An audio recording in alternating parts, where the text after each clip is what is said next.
It's like a cold case sort of that we're trying to solve.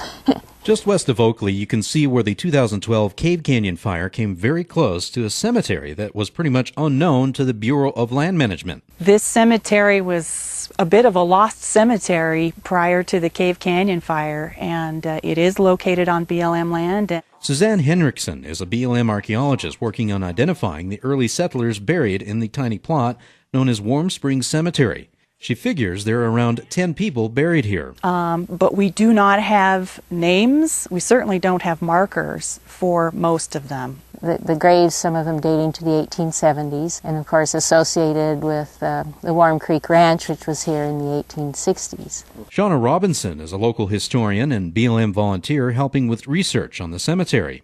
There are only 2 grave sites that have headstones. The rest are marked with only piles of stones. We think the first 2 graves that were placed here are of 2 girls that contracted diphtheria or some disease along the Oregon Trail. The 2 known graves belong to Fielding Langford and William Rivers, an English immigrant who was arrested by the local sheriff during a water dispute. There was a heated argument between the sheriff of the time and Rivers, and the sheriff shot him in the stomach. This is a photo of the headstone that marks Rivers' gravesite in 2010. It disappeared before the 2012 fire. BLM would like to get it back and preserve it. Henriksen says that they will be using ground-penetrating radar to find out who may be buried in the other graves.